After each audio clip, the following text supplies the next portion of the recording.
It's early in the year, but some teams are not off to the starts that we thought they were going to have. Which ones are flukes? Which ones are for real? I know it's for real. Locked On MLB. You are Locked On MLB. Your daily MLB podcast. Part of the Locked On Podcast Network. Your team every day.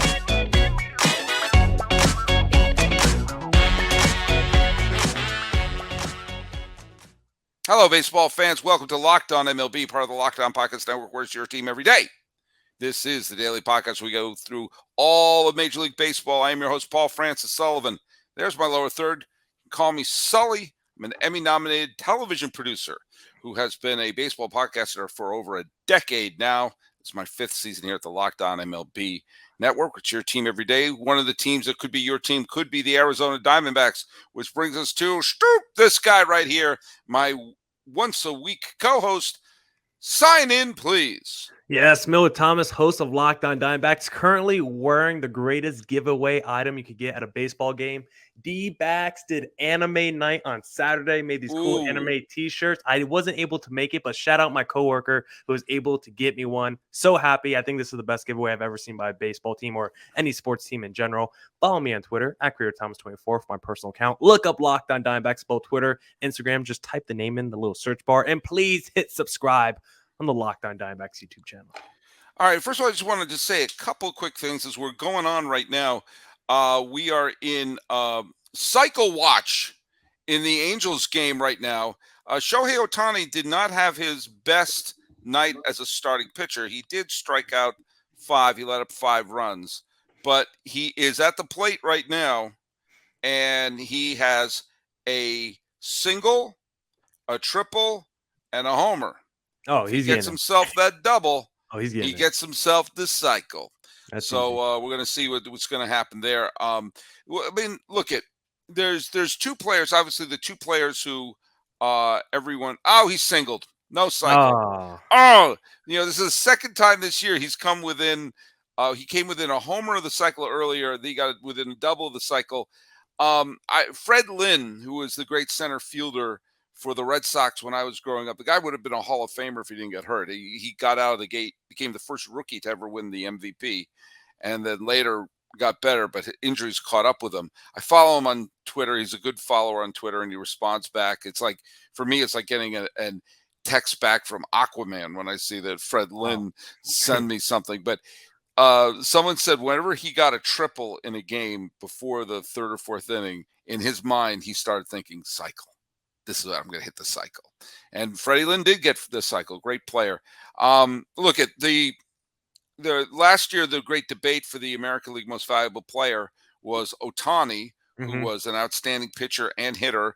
And it's tough. You have to have a historic season to top that. Enter Aaron Judge, who had his 62 home runs. And look at, I was a Judge guy for the MVP, but I think both sides had a valid argument.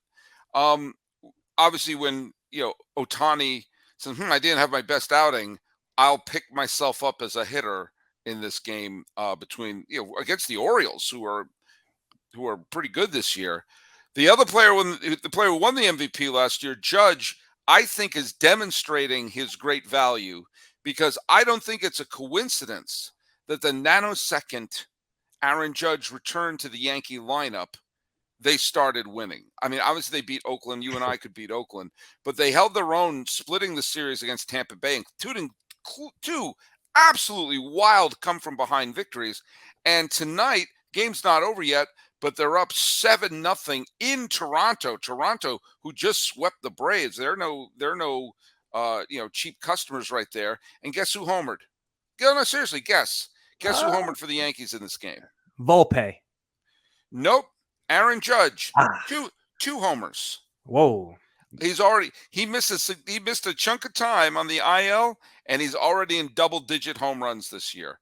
And just adding that Jenga piece back to the puzzle suddenly makes the rest of the lineup potent. You see that they're scoring left and right. And just a few weeks ago, they looked like a minor league lineup.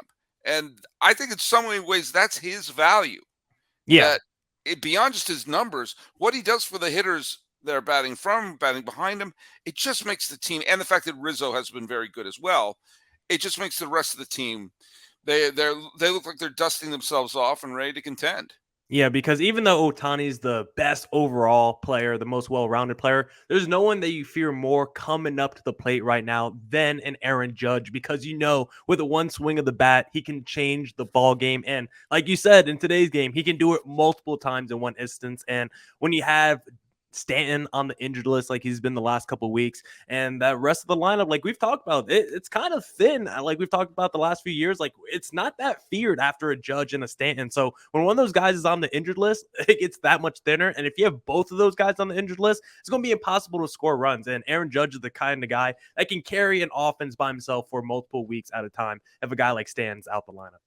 I don't know if you saw the game on Sunday, the final game of that just absolutely wild and bonkers series between Tampa Bay and the Yankees.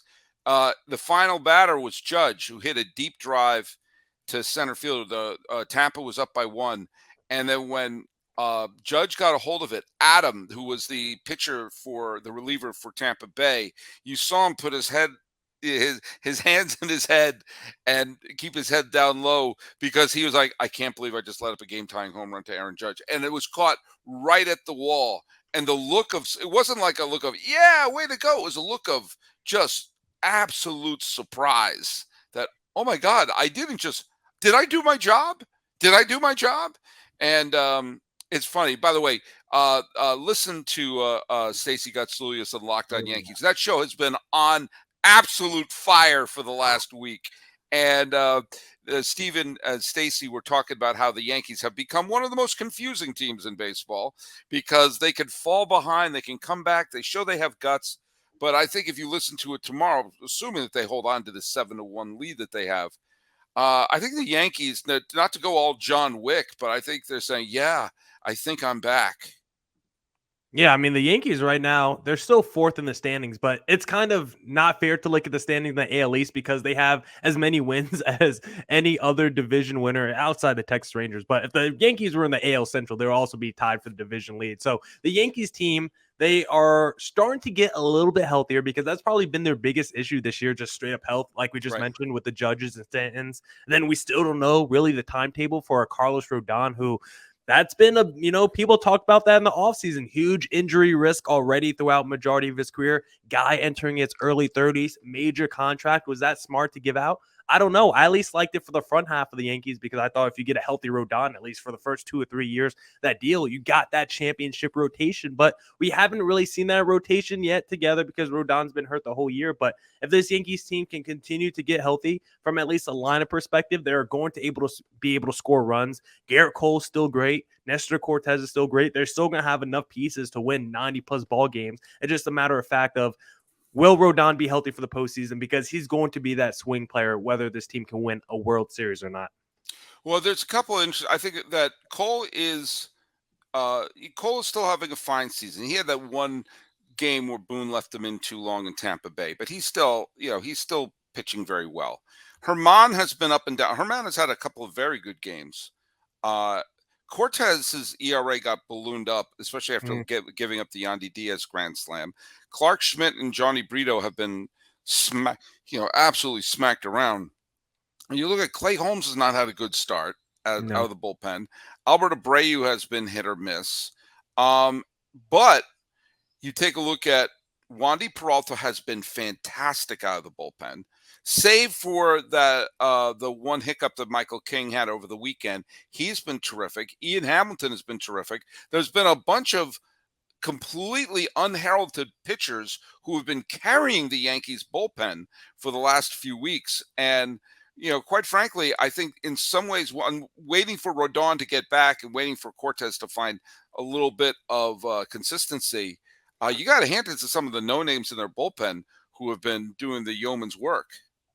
Yeah, because someone like Nestor Cortez is someone that I've had a lot of faith in over the last couple of years, because he's been that good with the Yankees. So I want to believe he can get back on track with this team, but maybe the Yankees do have to start sniffing around maybe adding more rotation depth near the trade deadline or coming up, because if Rodon doesn't come back, anytime soon, or if he's not like all the way 100% for the rest of the season, like that's going to cast big aspirations for the rest of this Yankee season. And like you just mentioned, like a lot of the guys that we expected coming to this year to be good, like the Cortezes, Clay Holmes was fantastic last season. He hasn't been lived up to it But yet. he did become human by the second half. He That's had a true. brilliant first half, but by the second half, it was, people were trying to catch up with him. I'm not trying to take anything away from him, but the first half, he looked like the second coming of Mariano Rivera, and the second half, he looked like Clay Holmes, capable Well, maybe, reliever. yeah. So maybe he's been figured out then, and maybe he has to Yeah. readjust to the league because maybe the league adjusted to him. So for this Yankees team, I mean, I think the offense can definitely score enough runs now that you got Judge back.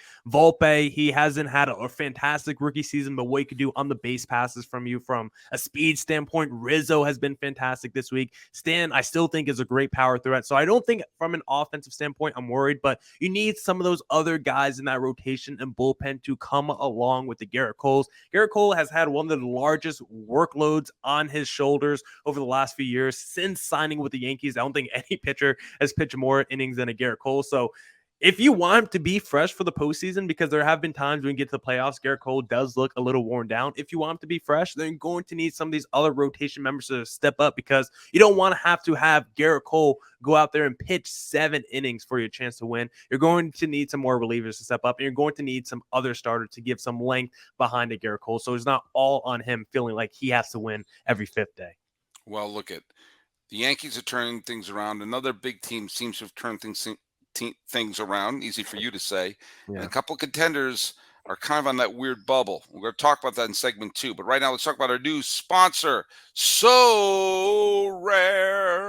It's so rare. Let me pull up the quick There we go. overlay for Sorare. It's a revolutionary fantasy baseball game and marketplace, transforming fans into owners with officially licensed digital cards featuring players from across all 30 teams. Unlike other fantasy baseball platforms, Sorare managers truly own their fantasy experience, collecting, buying, selling, and competing with player cards against global opponents to win epic rewards. Win or lose, you still own your cards, and there's no cost to play. Plus, the more you win, the more you advance, collecting increasingly powerful cards and accessing next-level competitions and rewards. You know what? They've partnered with MLB stars Juan Soto and Julio Rodriguez to serve as brand ambassadors. Both are featured in the Sorare's brand campaign, will engage with Sorare community throughout the season at Major League Baseball events.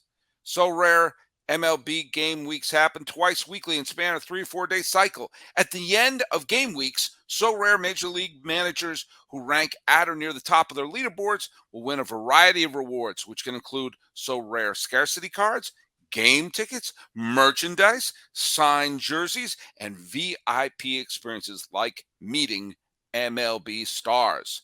Prizes may vary depending on the competition.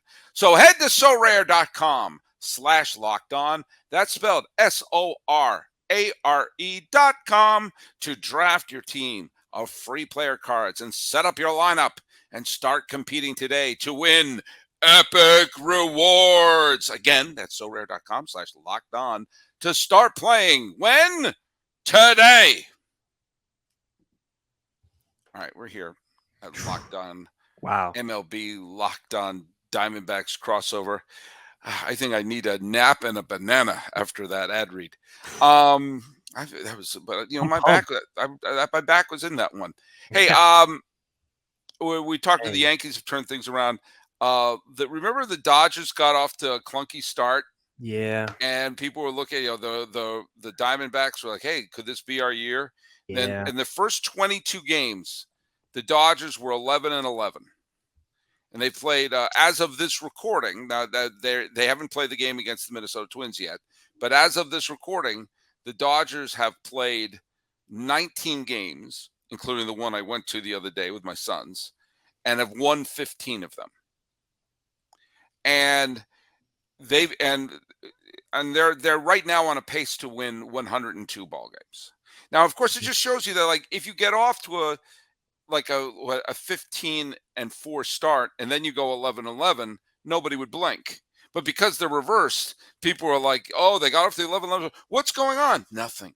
Nothing is. And you know what is going on with this team? The fact that Evan Phillips has been unbelievable out of the bullpen. I saw Tony Gonsolin pitch yesterday at the game at Dodger Stadium. He's been fantastic. Clayton Kershaw has found the fountain of youth. Julio Urias, I'm still thinking about Sorare. Julio Urias and Dustin May have both been very, very good out of the rotation. And they're getting contribution from people like, James Outman. No one was penciling him in, and you're seeing Miguel Vargas has, got a couple of hits the other day. And by the way, I was at the game at Dodger Stadium on my birthday on Mother's Day. Mookie Betts homered. And I thought, thank God the Red Sox got under the tax threshold. Oh, what a tragedy that would have been. I saw JD Martinez, Mookie Betts, and Xander Bogaerts on the Padres. I saw 1/3 of the 2018 World Series champion Boston Red Sox play. And of course, who was doing the announcing for San Diego? But that would be Orsillo. So if you're a Red Sox fan, come to Southern California and cheer on your Sox. They just happen to be wearing Dodger and Padre uniforms. But I think the Dodgers they're righted the ship. I think that they're back on track. And you're starting to see, Muncy already has his 12 homers, and while his batting average is microscopic, he's got a great OPS. Freddie Freeman's, starting to hit the ball well, and he's doing. The Dodgers, I think, are in really good shape right now. Yeah, I'm completely disgusted by the Dodgers because we talk about that slow start, and I look at that lineup, and I'm like, not thoroughly impressed with the names after Mookie Betts and Freddie Freeman. I'm not floored by the names in that Dodgers lineup, but you sort team statistics by runs scored. And the Dodgers, at the time of we're recording this, Monday, 6:30 p.m., the Dodgers are the number one scoring team in the National League. Fun fact for all you listeners, the D-backs are number 2 in scoring. But the Dodgers, you look at that lineup, and of course you expect the Mookie Betts and the Freddie Freemans of the world to go off. But it's all these other names that get me upset, Sully, because I don't know who James Outman is. I never heard of him entering this season, and somehow he has over a 900 OPS, 8 home runs, and a bunch of stolen bases with this Dodgers team. JD Martinez, I thought, was maybe over the hill at age 35. He has over an 800 OPS. I thought Max Muncy might have been washed after the season we saw last year. One of the league leaders right now in a home runs. Jason Hayward is even having a decent season with this Dodgers team, and he's someone that completely wrote off. I expected the rotation to be good. I expected the bullpen to be good, but some of the pieces in this lineup, I was like, I'm not too sure if the Dodgers lineup actually have enough pieces after their 2 MVP candidates, and boy, was I wrong, because once again, the Dodgers were able to just find people off the scrap heap. They were able to dig through the garbage and somehow find just an untouched filet mignon just sitting at the bottom of the garbage pail. So I'm really upset with the Dodgers, of course, because I don't like them as the D-backs podcast host. And once again, they're in first place. They have the best record in the division. And I don't even think this Dodgers team is as good as years past. But even with that being said, they're still the cream of the crop in the NL West. Well, and of course, the D-backs are still in second place. They walked off yesterday, if I'm not mistaken. Yeah, the D-backs are closer to the Dodgers and to first place than they are to third place. Which brings us to the team that I just saw got swept by Los Angeles. This was a big, big series for the San Diego Padres. I know it's ridiculous to say that a series can be big going into the middle of May, but the Padres ship has been wobbly. That you don't get as many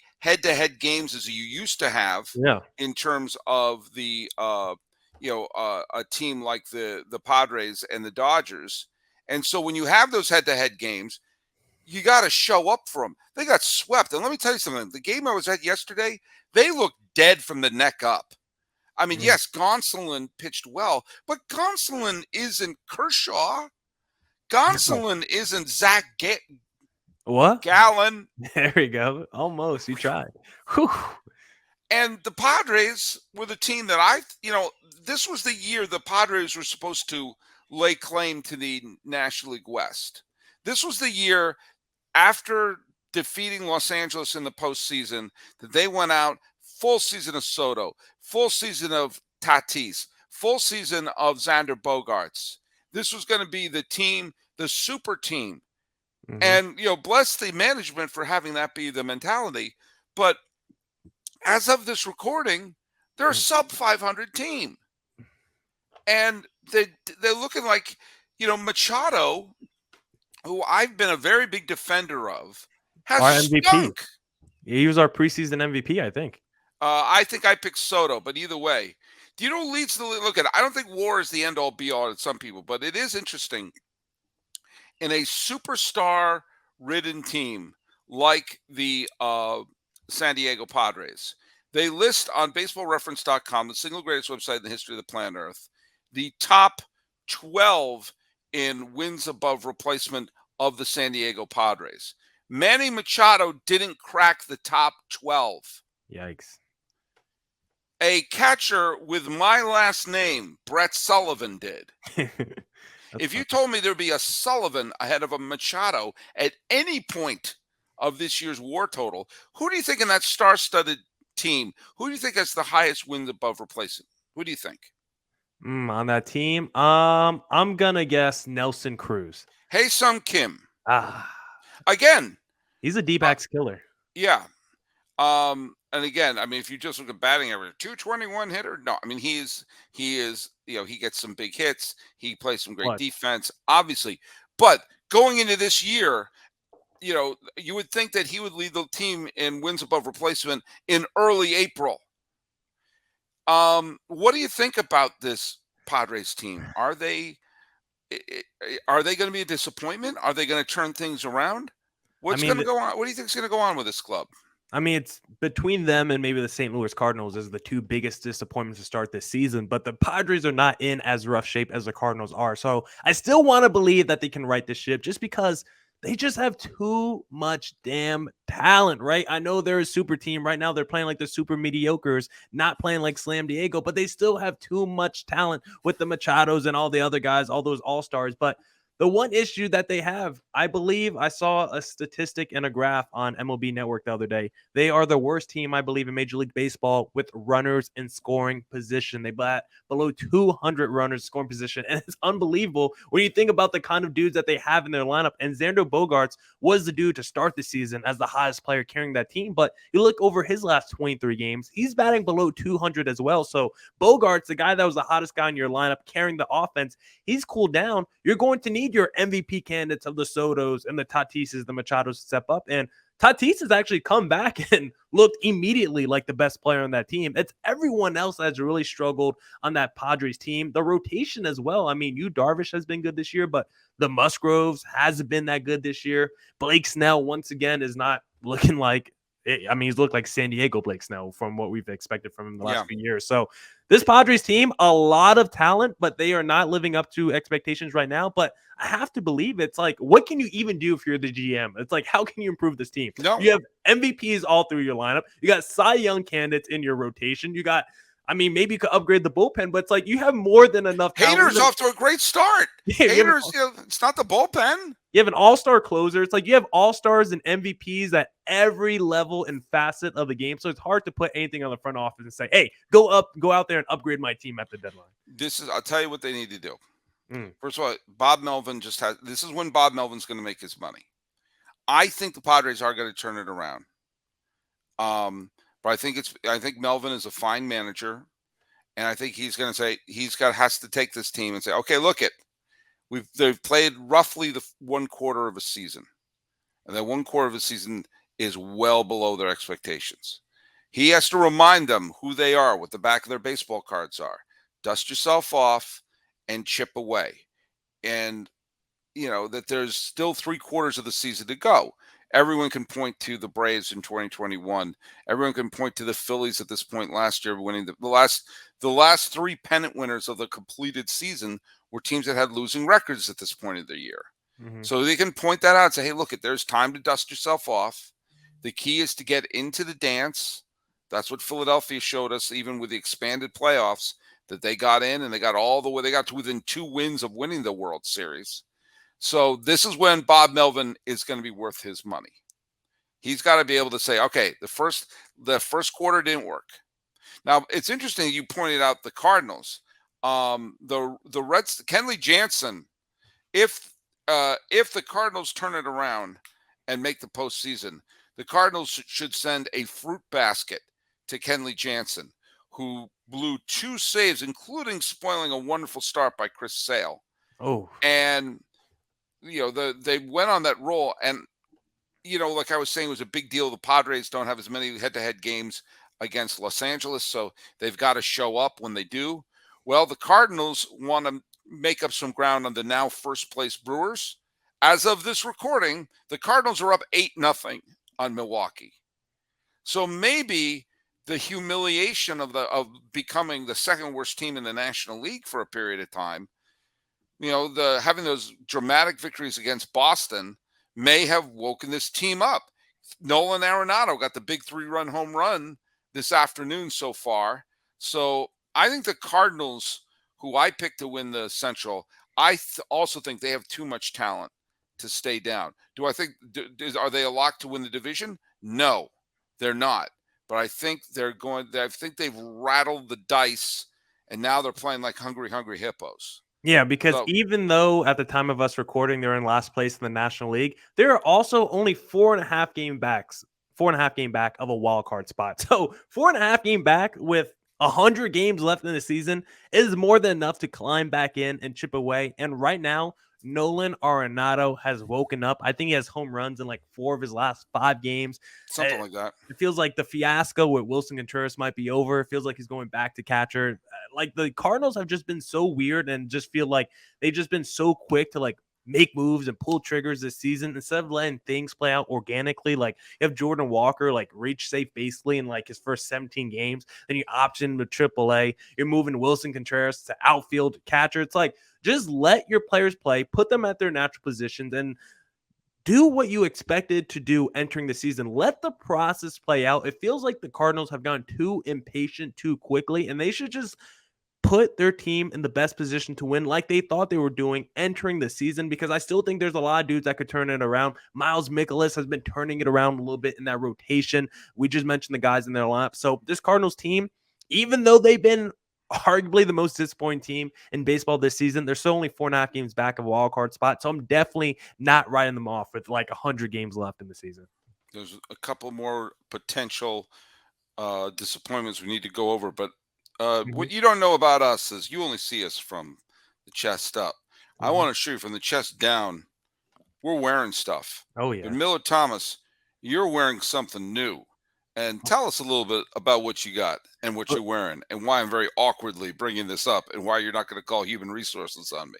Oh, yeah, because I got our new sponsor on, Sully. It's called Birddogs, and this thing is amazing because they send every Locked On host a pair of shorts, and I gotta tell you, Sully, this thing is fitting perfectly right above the knee, right where I like it for working out. They also send me like, it seems like a swim trunk type thing. I think they have their underwear built into the shorts, so you know I'm going commando in these things when I hit the gym. So we're letting it all out there, and the best thing about Birddogs right now, Sully, is if you go to their website and use promo code LOCKEDONMLB, they will throw in a free custom Birddogs Yeti style tumbler with every order. And we all know Yetis are the greatest thing for your hot drinks, your cold beverages, whatever it needs. So go to birddogs.com, use promo code LOCKEDONMLB, get you a pair of these shorts. Great for the gym, great for sweating, or if you just want to lounge around the crib, perfect for that. And get you a tumbler to keep that, I don't know, you're making faces over there. So like, keep that soup hot in that cup or keep those drinks cold. You're going to want to go to birddogs.com and use promo code LOCKEDONMLB. I totally forgot to turn on the overlay, so I'm going to put it on for a couple seconds. I'm going to turn it off for my YouTube audience. I turned 51. I'm the Bernie Williams. I'm the Ichiro. I'm the Randy Johnson. I don't have a crib anymore. Okay, is that the word that threw you off? Like, yeah, my sons don't have cribs. My sons are shaving, so I'm beyond cribs. The next crib that will happen will be Sully the Third, and hopefully that's a bunch of years into the future here. Oh, No, that's no announcement. My boys are going to college. No. Do your studying. I think now there's a couple of teams you could bring up potentially. The Mariners are off to a 500 start. The Astros are hovering around 500, but those are two teams. I think they're going to be fine. I think they're going to be just fine. The team that I'm really worried about. Oh, who are you worried about? And today they got absolutely clobbered to the point where they are barely above a team that went into this season kind of declaring we're not even going to try. The Mets are only one game ahead of the Nationals in the loss column. Yeah. The Atlanta Braves, even after being swept by Toronto over the weekend, still look fantastic. And they're gonna dust themselves off. They're fine. I think they have the second best record in the National League, only behind Los Angeles. The Braves right now, as of this recording, have the biggest divisional lead of any team. But the Mets are 2 games under 500. Okay, a lot of baseball has to be played. Okay, but it just feels like the whole team hasn't been on the field yet. Mm-mm. And it's one thing to say, okay, well, some of those players are coming back. But when you're starting to have players who are as long in the tooth as some of the players that the Mets have, when they start missing games, now granted, Verlander looked fine when he came back. But you're looking at a team that just the pieces haven't come together yet. I don't feel like we've seen the actual Mets yet. And they've had a couple of nice games. They've had a couple of streaks there, but they seem to be hiccuping this entire season so far. And there's something about, it's one thing like, okay, the Dodgers got off. They played 500 ball for a 22 game stretch. Okay, fine. But, there's something about this Mets team that doesn't just feel like they are just going through a bad streak. There's something about them that just feels like it's not fitting together. Something isn't fitting together. Nimmo's off to a very good start, of course. Lindor has had some good money. Alonso has hit some big home runs, but it's like it feels, obviously Carrasco is hurt, Lucchesi is hurt, Verlander's only made a couple of starts. They've been, Robertson's been fine out of the bullpen. It's like if you look at the individual pieces, it doesn't look a disaster. Alvarez has got some big hits and everything, but it's still, for whatever reason, it hasn't felt like everything has pieced together. It feels a little bit like one of the Star Wars prequels, where all the elements are there, but for some reason, it's just not working. Yeah, I would agree that's probably the best way to describe the Mets. They're not exactly gelling together right now. I think they're kind of searching for answers. I have to stop. Oh. I have to stop you.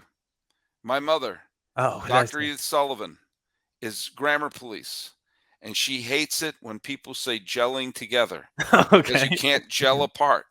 And I know that my mom, who listens to this, usually while riding her bicycle, may crash her bike if I let you say gelling together and not stop you. It's a specific pet peeve. Mom, he didn't mean it. I didn't know. He didn't mean it. I'm sorry, Mrs. Sullivan. They're not exactly Dr. Sullivan. I'm sorry, Dr. Sullivan. Man, now you're 2 strikes against my mom. I apologize, Mama Sullivan. The team is not simpatico right now. They are not clicking. They're not on the same page. And I think they're grasping for straws a little bit. I think that's one of the reasons why they called up a Francisco Alvarez, because they wanted to add some offense to the lineup that's been missing this year. Because the Mets right now, they are bottom third in both runs scored and both bottom third in team ERA. This team has not been good from an offensive standpoint, a pitching standpoint, and it's so weird. Someone like Pete Alonso was so hot to start the season, but like Xander Bogaerts, you look at his last 20 games, he's batting around 200, still got the major power, but he hasn't been hitting consistently. Francisco Lindor's having a down season. Someone like Starling Marte's having a really down season offensively for the Mets, and it feels like they just don't have enough dudes in that lineup clicking together on the same days to get those big crooked numbers on the scoreboards and get the sequencing going in that lineup. And then you look at that rotation. Scherzer hasn't been that good this year. Verlander's missed a ton of games. McGill's been all right. Senga's been all right. Like, no one in that rotation has really been a standout piece. David Robinson has been great as a closer, but David Peterson has stunk. Yeah, David Peterson has stunk. So there's not really anyone I can look at from that lineup rotation. Even though they have big names and a lot of star players, I don't think anyone's actually living up to their contracts or the status of what they are as a player. Like Pete Alonso, I don't think he's playing like an MVP. Scherzer and the Verlanders, they're not pitching like Cy Youngs. And the Mets need those guys that they're paying big bucks to, the Lindors, the Scherzers, the Verlanders. They need those guys to live up to those contracts and look like the stars that they're paid to be. And right now, that's not happening. And I still think there's more than enough time in the season. I still think this Mets team is super talented and can turn it around. But right now, it's not looking good for the Mets. They're kind of like the San Diego Padres, where you have all this talent and a lot of it, it's healthy. It's just not clicking right now. And hopefully for the Mets, they can eventually turn it around, because I don't know what you do if you're the Mets if you don't turn it around. If you're Stephen Cohen, do you go out there and try to acquire more star players? Do you start auctioning off pieces and say, you know what, guys like Mark Hanna that we signed haven't worked out? Do you start trading away players and start retooling this team and say, you know what, let's try to get new pieces in here that we think fit better with the surrounding core pieces that we already have? Like, I don't know what you do if you're the Mets around the deadline and you're still just around a 500 baseball team. Well, look I think we're gelling. Oh. And there's only one way to gel, and that's together. Wow. And hey, Millard Thomas, tell people where they can follow you and your great show. Well, you can follow me on Twitter at CreatorThomas24 for my personal account. Look up Locked On Diamondbacks. Just type it in the little search bar on both Twitter and Instagram. And please hit subscribe on the Locked On Diamondbacks YouTube channel. And you can follow our show at Locked On MLB Pods on Twitter and Instagram. And I'm your pal Sully. You can follow me at Sully Baseball on Twitter, Sully Baseball Podcast on Instagram. Trying not to offend my mom when talking about some of the disappointing teams. This has been a Locked On Diamondbacks, Locked On MLB crossover with Millard Thomas. I'm your pal Sully. Let's fist pump for another week. Hey, nice shorts. Boom.